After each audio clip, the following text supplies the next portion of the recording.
So we've just arrived at Hidcote, which is about an hour from our house, and it's in Gloucestershire. And who have I got with me? Me. Yeah, what's your names? Oh, Mo. How old are you, Mo? 7. Frida. 11. Aubrey. Aubrey. And how old are you, Aubrey? 9. I know you're going to help me have a picnic and find some inspiration at Hidcote. As many of you will know, Hidcote was created by an American, Lawrence Johnston, who was a plant collector and as well as a major in the army. He filled the garden with rare and exotic varieties that he collected on plant hunting expeditions. With the kids in tow, it was hard to take in much of the history of the gardens, so I've decided to make this just the whistle-stop tour that it was. So we're in the maple garden, which is a sort of sunken garden with beautiful... Shrunken. It's a shrunken garden, May, with pale white daffodils and an array of purple tulips. We're just coming towards a really beautiful round pond with a fountain in the middle. It's such a sunny, beautiful day, and the light is shining on the pond with blossom falling all over it. Look at these great steps. They're made from roof tiles put on their ends and made into a fan shape. Wait, let's see the other side. It's quite deep, isn't it? I want to see the other side. Look how they've cut their yew hedge. It's like a house structure.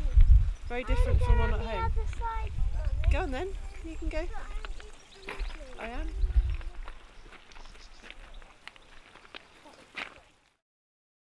No, this is the long walk, this whole little corridor, and it says there that it's 209 metres long. I guess 79.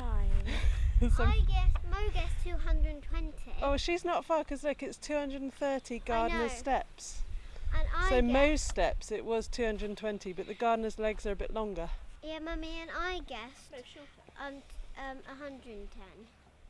And 110, well that's no, not I got too bad. 127 when I was walking. It's the length of 7 blue whales, Is this? which is even more mind-blowing. Yeah, but this can't be the... Let's have a look at the map.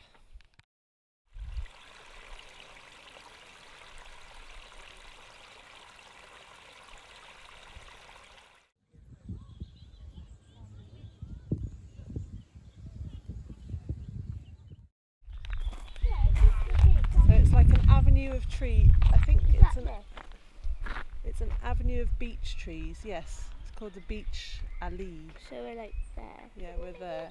Can you see that pigeon hiding in that? Oh yeah. Where? Up There there, is Mo. number 6 on that lawn, but never mind.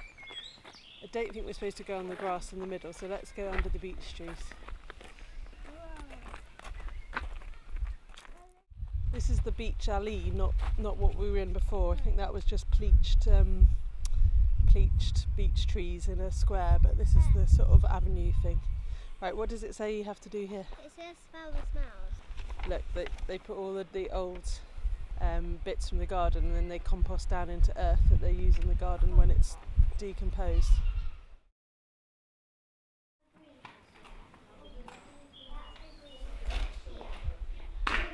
Look at this plant over here. Look, have you ever seen anything like that? Canopy of buds, little umbrella. In the other room.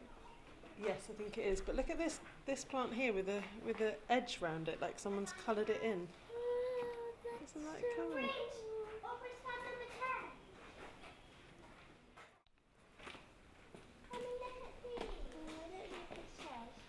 They're orchids, Mo. Aren't they beautiful?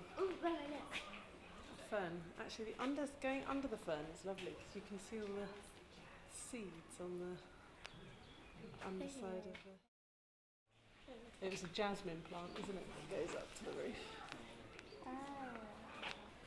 Does it smell? I have popcorn. Popcorn. Yeah, it does. To me, that smells like soap. Whose house is this? Someone called Johnston, or it was, the National Trust own it now. Over by the lily pond, what can you see? The lily pond is a refuge for lots of wildlife Great crested newts, smooth newts, dragonfly, great diving beetles. Try not to disturb them. I love the lily pads. So Mo, we've got loads of these at home in the garden. What are they? Cow. Parsley! It's not cow parsley.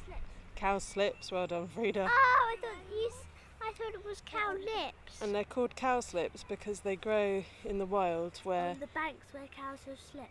yes, where the hoof makes a sort of Skid patch of mud that the plant can grow in. But they grow wild in our garden and loads of other places.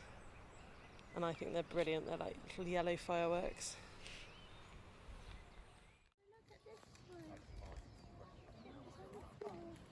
The blossom head.